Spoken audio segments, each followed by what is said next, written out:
Olá, seja muito bem-vindo! Eu sou Felipe Rocha e esse canal é feito para quem quer entender o carro de forma simples, sem complicação e com conteúdo que realmente ajuda no dia a dia. Aqui você vai ver desde os cuidados básicos até dicas que podem evitar prejuízos e dores de cabeça no futuro.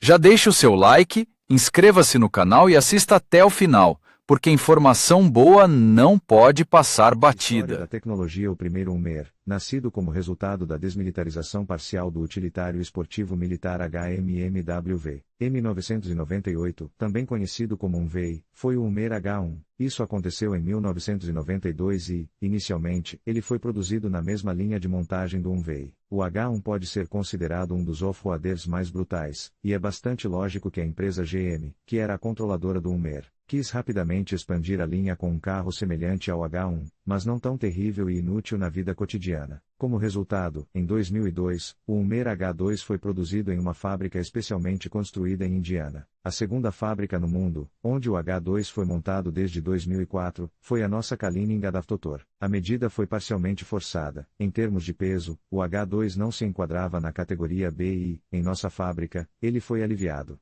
tendo recusado alguns equipamentos adicionais. Em geral, o H2 era mais parecido com um caminhão do que com um carro de passeio. Outra coisa é o H3, construído sobre a plataforma GMT 345, comum para o Chevrolet Colorado, GMC Canyon. A produção do H3 começou em 2005 e, com o passar do tempo, ele foi produzido em nossa fábrica na Avtotor e na África do Sul. Apesar do fato de o H3 ser o menor UMER, ele manteve o conceito de um verdadeiro off-roader. Ele ainda tinha uma estrutura, a distância do solo era de 231 mm e podia superar vãos de até 0,6 metros de profundidade. O primeiro motor do H3 era um motor Vortec de 5 cilindros a gasolina com capacidade de 3,5 litros, 220 HP. Em 2006, surgiu um motor Vortec de 3,7 litros, 244 HP, e, em 2007, o motor de 3,5 litros foi abandonado, mas o Vortec de 8 cilindros com um volume de 5,3 litros foi adicionado à linha. As transmissões nos carros com motores de 3,5 e 3,7 litros podiam ser manuais de 5 marchas e automáticas de 4 marchas Hydra-Matic 4L60E. Com motores de 5,3 litros, somente a automática era combinada. A tração era, obviamente, integral, com caixa de transferência de 2 estágios e diferencial traseiro com trava. Interior do UMER H3 2005 a 2010. A produção do H3 terminou em 2010. É engraçado que agora o H3 do mesmo ano de fabricação possa ser pedido por 1 milhão de rublos ou 3 milhões. Aparentemente, no caso do UMER, outra característica foi adicionada às peculiaridades de nosso mercado de automóveis: o desejo dos proprietários ricos de redesenhar constantemente algo em seu hamster favorito, porque há muito espaço para ajustes. E alguém simplesmente lamenta vender seu favorito muito barato, porque o H3 oferece muitos motivos para amar, e também para o ódio.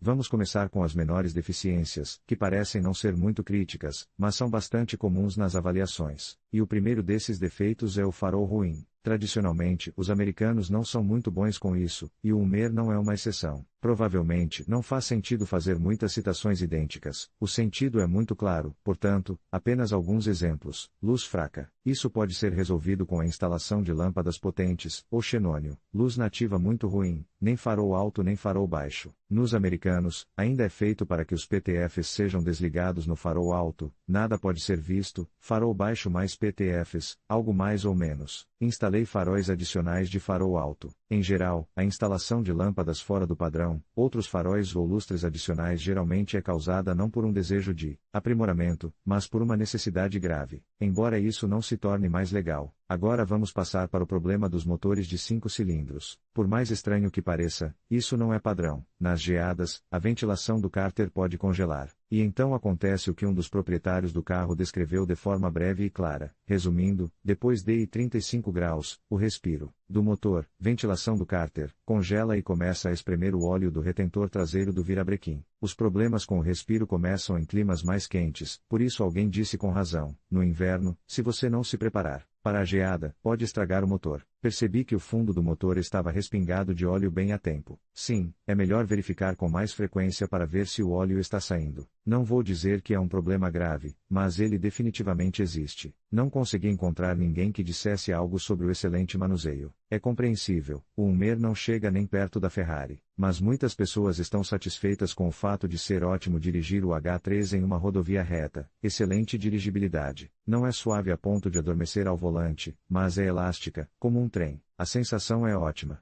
E aqui a passagem de curvas em uma pista é estimada de forma não tão inequívoca. Alguém diz que o carro está rolando, alguém, ao contrário, está muito satisfeito. Mas todos se lembram com prazer de uma viagem por uma estrada reta. Mas, com ainda mais prazer, dizem que somente no Hummer pararam para prestar atenção ao fato de que as estradas na Rússia estão muito longe do ideal. É possível se afogar mesmo em direções quebradas, o Hummer permite isso. Se quiser, você também pode dirigir em campos. É muito divertido correr em terrenos acidentados, por exemplo, em um campo, você vai a 60 a 70, onde não há estrada, e se sente confiante. Muitas pessoas também estão felizes com isso. Surpreendentemente, na cidade, o H3, com suas dimensões, também não é incômodo. No início, pode ser um pouco difícil, mas depois as pessoas se acostumam. No entanto, o comportamento do carro em uma pista irregular causa emoções muito mais positivas. Surpreendentemente, embora não seja pequeno em dimensões, o carro acaba sendo bastante apertado por dentro. Além disso, não há nada a fazer para os passageiros no sofá traseiro. Todo o conforto, que foi dado ao Hummer, é atribuído ao motorista e ao passageiro da frente. Embora existam coisas estranhas aqui também. Por exemplo, em um carro não muito barato, o volante é ajustável apenas pela inclinação, mas pela partida, não. E os proprietários têm que confessar coisas terríveis. Salão apertado, não há apoio de braço na parte de trás no meio, em vez disso.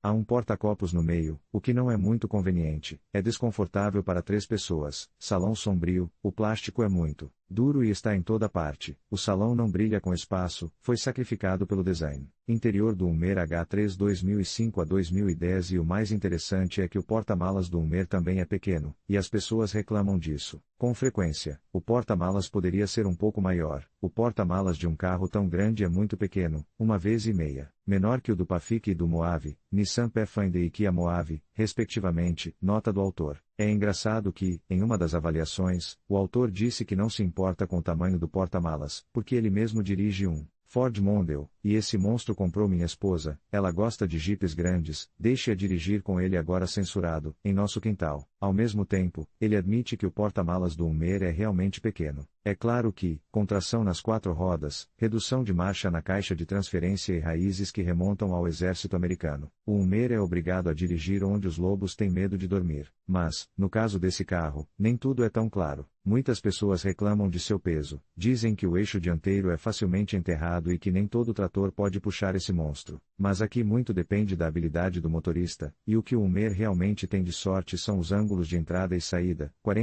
37 graus, respectivamente. Eles se tornaram tão grandes porque o segundo nome do Hummer é brutalidade. Não há aqui nenhum Dodge com saias de plástico, e até mesmo seus para-choques são de ferro. É claro que os proprietários tiram proveito disso. Sem Dodge, ele passa em qualquer lugar sem danificar. É claro que você pode colocar um Humvee no chão, mas se você praticar com sistemas de tração nas 4 rodas, pode ir muito longe. Antes de optar por um trator, a ausência total de saliências e a enorme folga fazem seu trabalho. Você pode ir a qualquer lugar. Bem ou até mesmo assim, graças ao cano curto e alto, não quebrei nada quando caí em uma vala, de modo que o carro ficou pendurado. Mas mudei para a traseira e saí como se nada tivesse acontecido. Em suma, não há nada a acrescentar. Ele vai aonde o Taoi não se aventuraria por causa das saliências. Lamentações de que esse Hummer deveria ter um motor a diesel, pelo menos um de 3 litros, são frequentemente encontradas na internet. Bem, é possível concordar. Mesmo com 300 cavalos sob o capô, a dinâmica do carro não brilha, e a gasolina consome litros. Mais precisamente, dezenas de litros. O consumo é de 20 litros, não menos. Neste verão houve um calor anormal, a temperatura média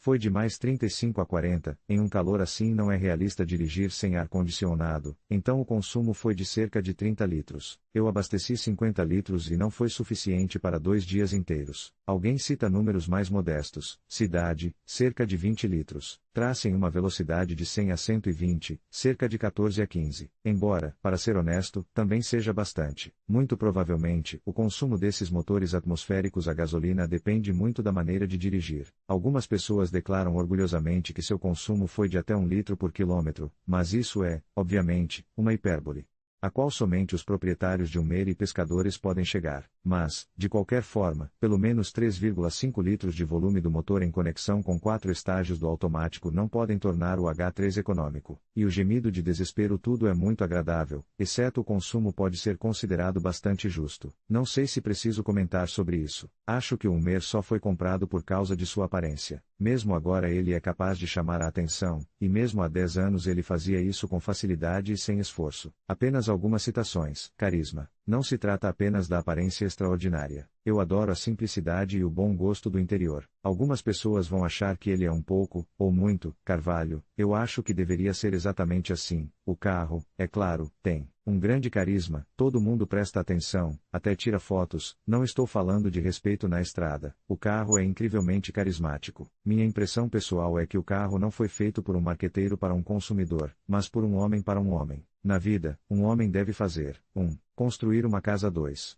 Plantar uma árvore. 3. Criar um filho. 4. Comprar um Hummer. Hummer H3 2005 a 2010. Acrescentarei por mim mesmo, não é tão difícil comprar um Hummer quanto alimentá-lo depois, e o carisma por si só não o levará longe. Não posso evitar o sofrimento dos proprietários das versões Alfa com V8 de 300 HP. Eles não reclamam da confiabilidade desse motor, mas do imposto. Eles dizem que o imposto é, obviamente, terrível. Eu posso entender. Em Moscou, ele terá que pagar quase 50 mil. Mas aqui eu gostaria de prestar atenção a 2 detalhes. Primeiro, os H3 com esses motores são raros, há muito mais deles com motores de 3,5 e 3,7 litros. E o segundo, eu não entendo as pessoas que estão prontas para encher um tanque cheio toda semana, e são quase 5 mil rublos, mas reclamam do imposto de transporte em 10 desses postos de gasolina. Em geral, podemos concordar com as palavras do seguinte comentarista: a única desvantagem é o alto imposto de transporte. Mas essa desvantagem não está relacionada ao carro, mas sim aos políticos que estabelecem esses impostos escorchantes. Até mesmo os proprietários de Hummer admitem que esses carros estão longe de ser perfeitos. Poderíamos nos lamentar, mas não há tempo. Há um grande número de peças de tuning disponíveis para venda, que estão apenas implorando para serem colocadas no carro. É possível refazer tudo no H3. Aqueles que queriam levar esse carro para a ponte colocaram o máximo de peças cromadas e um lustre no teto. Aqueles, para quem é importante realizar o potencial off-road, geralmente são limitados por roletes de tamanhos enormes. Quase todos mudam o sistema óptico dianteiro desde o nascimento. E os estetas se enterram mais fundo. Eles não estão satisfeitos com o interior espartano e de aparência barata. Aqui é necessário costurar tudo em uma fileira de couro. Em geral, você pode criar o que quiser. E muitas pessoas estão muito satisfeitas com isso. Há uma enorme variedade de todos os tipos de truques, acessórios e, se você quiser, pode criar um carro totalmente exclusivo. A moda de tunar os Hummers se transformou em um culto de remodelação de hamsters em carros muito estranhos, alguns dos quais parecem realmente dignos. Só que isso às vezes é uma pena. É muito difícil recuperar o dinheiro investido no tuning ao vender o carro. O Hummer não é o carro mais líquido, portanto nem todo mundo pode vendê-lo favoravelmente. E ainda mais com o tuning. A natureza de tijolo do Hummer teve 2 consequências: um para-brisa plano e quase vertical e uma área envidraçada muito pequena. Quanto à segunda, dizem, acostume-se rapidamente, a visibilidade é pequena, no início você se senta como em um tanque, embora frases sobre visibilidade muito ruim sejam encontradas regularmente nas avaliações. Mas o para-brisa é uma bagunça. Normalmente, tudo começa de forma simples. Peguei uma pedra no para-brisa, ficou um rastro no canto inferior esquerdo. O para-brisa começou a rachar ainda mais. Substitua-o. Uma pedrinha e uma lasca. E depois uma rachadura. É rapidamente entediante consertar lascas, porque isso ajuda pouco, e há muitas pedras nas estradas, e os proprietários acabam chegando à conclusão de que o para-brisa é um consumível, ou o para-brisa é um consumível se você dirige em terra batida. O triste é que antes era fácil comprar um vidro não original, mas americano, por 6 mil. Agora não é possível comprar vidros originais, e os análogos vêm principalmente da China. Sim, você pode comprar o mais barato por 3 mil, mas pelo menos um vidro chinês atérmico mais ou menos decente custará cerca de 10 mil. E o quão ondulado ele será, ninguém sabe. Muitos proprietários de Hummer enviam raios de ódio para os para-brisas. Do jeito que está, não dá para ver nada para fora do carro, e ainda há os constantes lascamentos e rachaduras. Você poderia escrever confiabilidade aqui, mas não. Confiabilidade e despretensão são coisas ligeiramente diferentes. Confiabilidade implica a ausência de avarias, e elas de fato acontecem no H3. Temos que ajustar a torção da suspensão dianteira, os retentores de óleo do motor vazam, temos que reconstruir o eixo dianteiro, nem sempre a transmissão automática consegue rodar por muito tempo, embora aqui seja sorte, às vezes temos que lutar contra falhas elétricas. Às vezes a viscoio do radiador falha, e os radiadores fluem periodicamente, as travessas do cardan são trocadas. Todo tipo de coisa acontece. Aqui, o principal é diferente, a maioria dessas avarias é pequena e é causada pelo desejo de dirigir com o pé no chão nessas estradas, onde os outros só conseguem se arrastar silenciosamente, e muito raramente há a necessidade de consertar algo com urgência. Na maioria dos casos, pequenas falhas são corrigidas durante a manutenção, e os proprietários informam com orgulho: durante todo o tempo em que tivemos a posse do veículo, não houve um único problema significativo. Houve pequenas avarias, mas não faz sentido listá-las, pois nenhuma delas foi grave. Ou ainda, fiz a manutenção após 10.000 km, eliminando todas as falhas menores. Não houve sequer um pensamento sobre uma quebra repentina do carro. Confiável como um MER. É importante que, apesar de sua aparência incomum, o H3 não seja muito complicado tecnicamente. Muitos proprietários preferem fazer a manutenção do carro por conta própria, e alguém até conseguiu drenar o óleo não em um elevador ou fosso, mas simplesmente subindo embaixo do carro. A folga ajuda, e outros estão satisfeitos, devido à simplicidade do projeto.